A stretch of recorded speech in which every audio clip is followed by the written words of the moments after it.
Hi guys.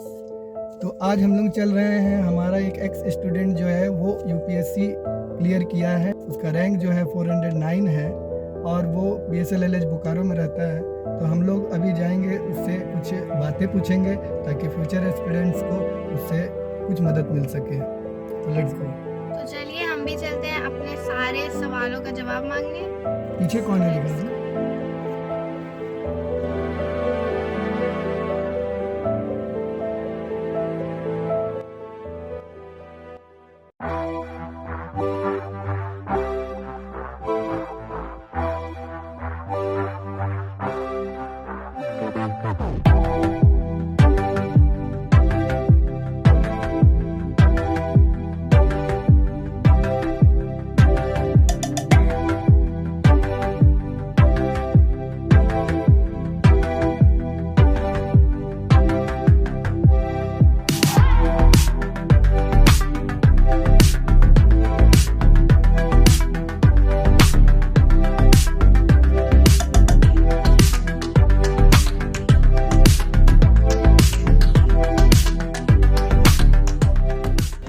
Good afternoon everyone. आज हम लोग यहाँ सिटी पार्क में बैठे हैं, बोकारो स्टील सिटी का। और आज हमारे पास एक बहुत बड़ा गुड न्यूज़ है कि हमारा जो एक एक्स स्टूडेंट है पीयूष, वो जो है 2024 के बैच का यूपीएससी का 409 जो है उसका AIR रैंक आया है और उसने क्लियर किया है। तो एक टीचर का हमेशा ही सपना होता है कि उसका स्टूडेंट जो है वो एक बहुत बड़ा पोजीशन हासिल करे। तो जैसा कि ह्यूमैनिटीज़ का एक टीचर होने के नाते हमारा जो है सबसे बड़ा एम होता है यूपीएससी क्लियर करना। तो आज जो है हमारा पुराना स्टूडेंट, बहुत ही पुराना है, लगभग 13-14 साल पुराना स्टूडेंट है।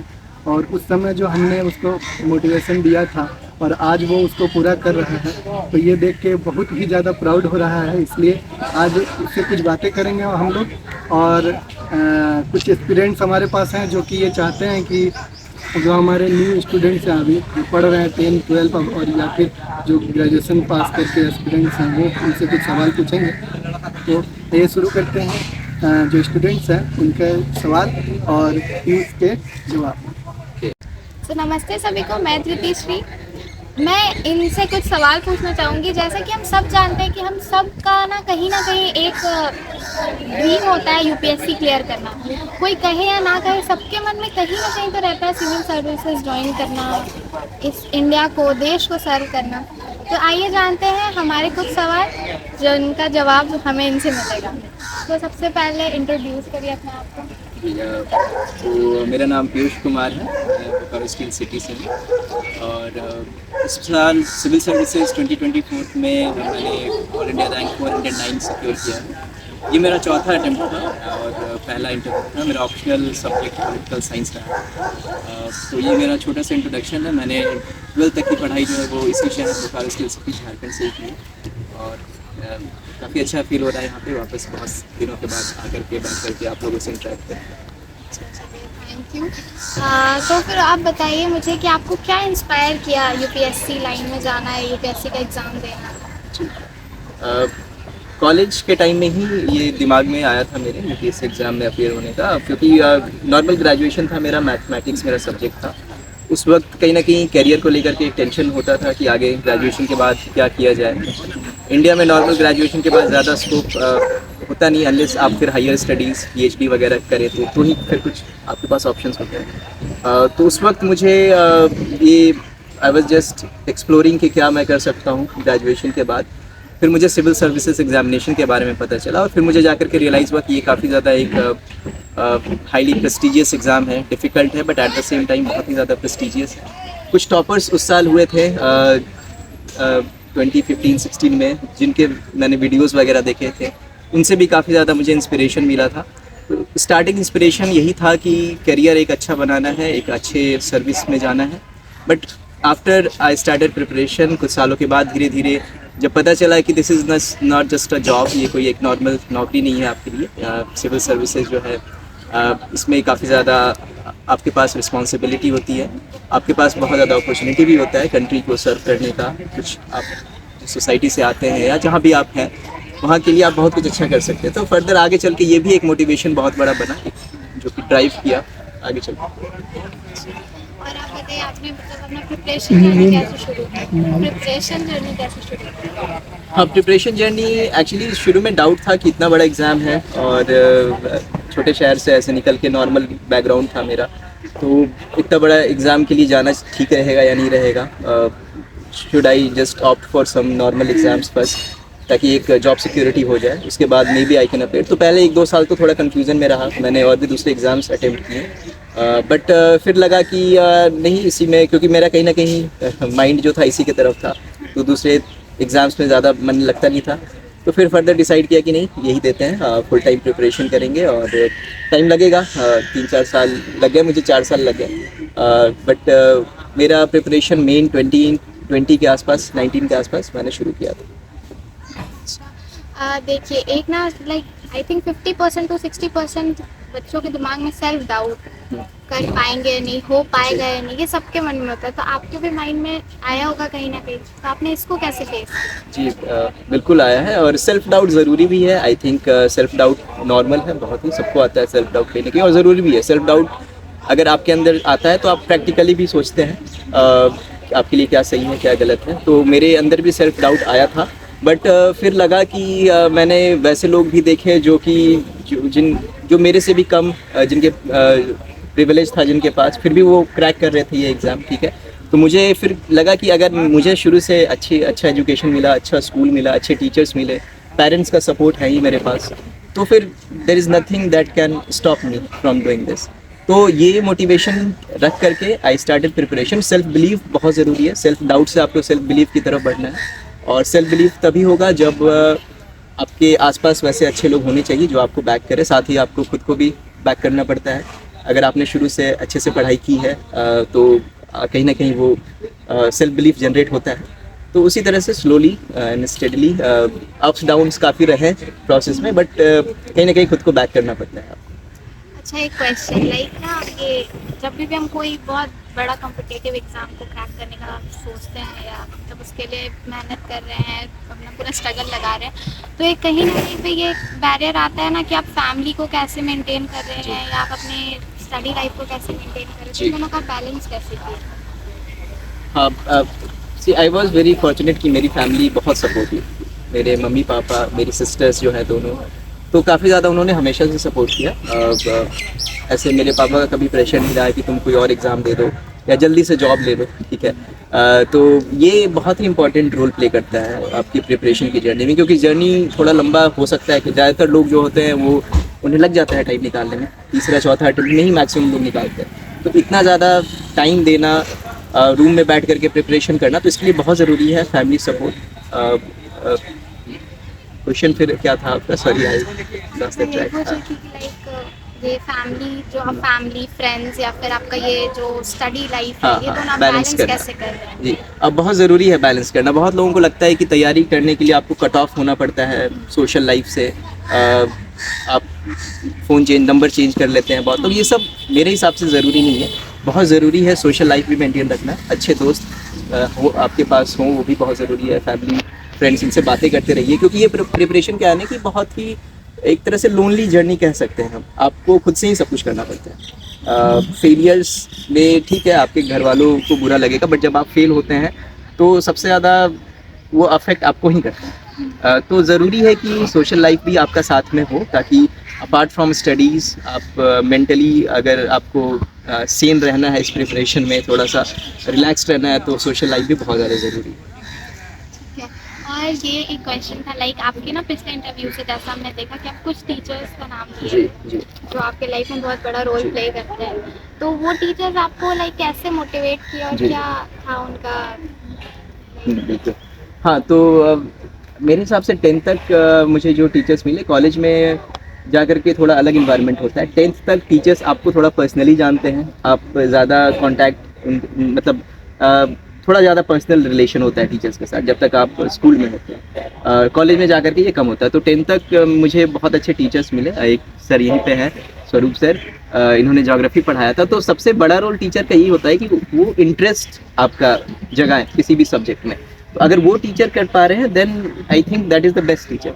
तो वैसे टीचर्स मुझे मिले जिनके कारण मुझे सारे सब्जेक्ट में कहीं ना कहीं इंटरेस्ट जनरेट हुआ, चाहे वो ह्यूमैनिटीज़ का सब्जेक्ट हो या साइंस का सब्जेक्ट हो। तो इवन दो मैंने साइंस चूज़ किया आगे चल करके, बट स्टिल मेरा इंटरेस्ट ह्यूमैनिटीज़ में हमेशा से रहा, चाहे वो ज्योग्राफी हो या पॉलिटिकल साइंस था। तो मेरे हिसाब से सबसे बड़ा रोल यही था कि टीचर ने जो क्यूरियोसिटी है, इंटरेस्ट है, वो जगाया, और साथ ही सपोर्टिव भी बहुत थे हमेशा से, inside the classroom, outside the classroom, हर जगह। तो काफ़ी ज़रूरी, काफ़ी इंपॉर्टेंट रोल रखा।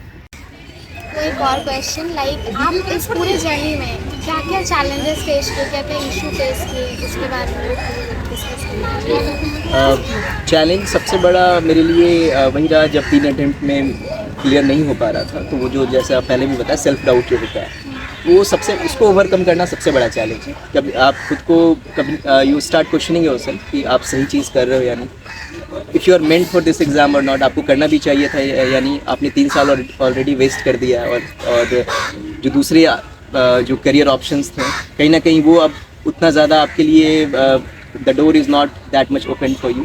ठीक है, लोग बहुत आगे चल चुके हैं, जो भी आपके पीयर्स हैं उनका भी प्रेशर होता है, आप देखते हैं दूसरे जो आपके साथ जो लोग हैं वो काफ़ी अच्छा कर रहे हैं कहीं ना कहीं। तो ये सारा चीज़ जो होता है, ये चैलेंज सबसे बड़ा यही होता है जब आपको सेटबैक मिलता है इस एग्ज़ाम में, जब आप फेल करते हैं despite giving your hard work, putting your hard work. तो उस चीज़ को कैसे पीछे रख करके दोबारा से स्टार्ट करना प्रिपरेशन, क्योंकि वापस से आपको बैठ करके दोबारा से स्टार्ट करना पड़ता है। So this is the biggest challenge, और मेरा ये चौथा अटेम्प्ट था। So I have a fair share of experience.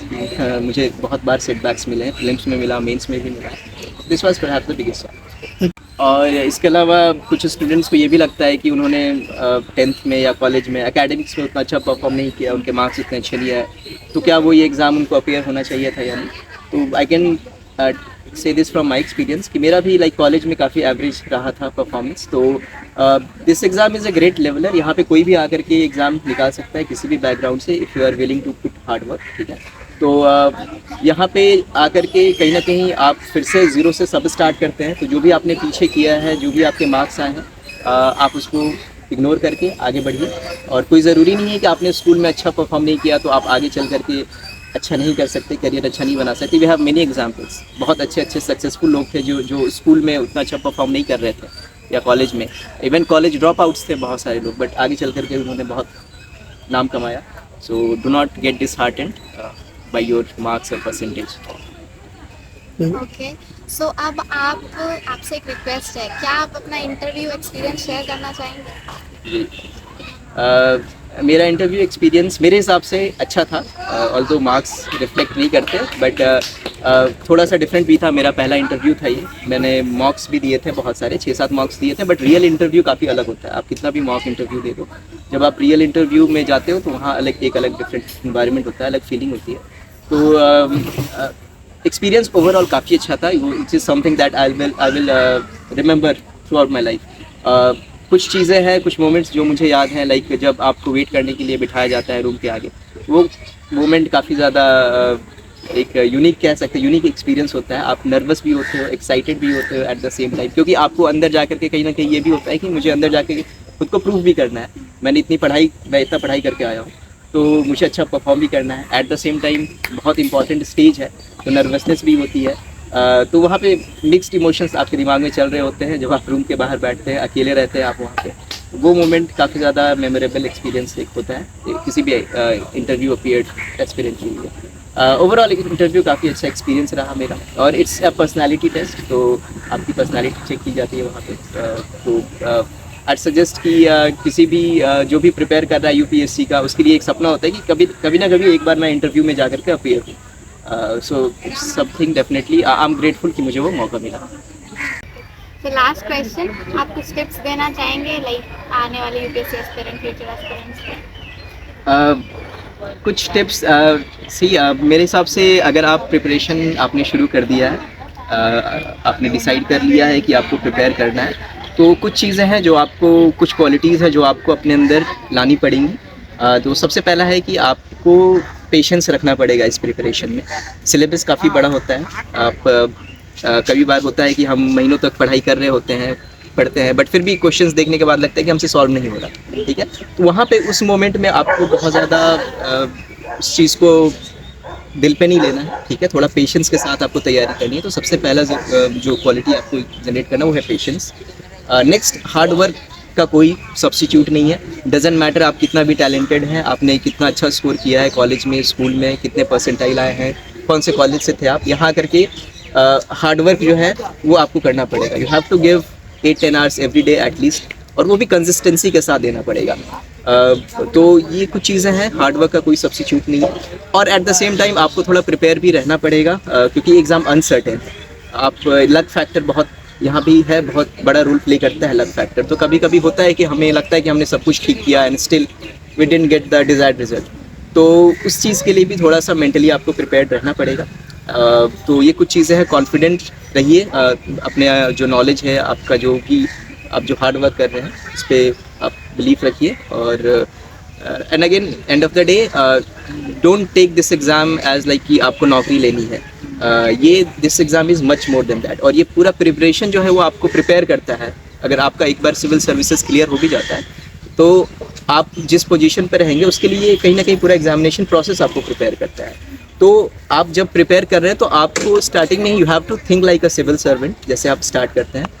तो वो एक मेच्योरिटी, एक अंडरस्टैंडिंग भी आपको डेवलप करनी पड़ेगी if you are venturing into this preparation. Okay, so that's all for today. Thank you so much, and once again, heartiest congratulations.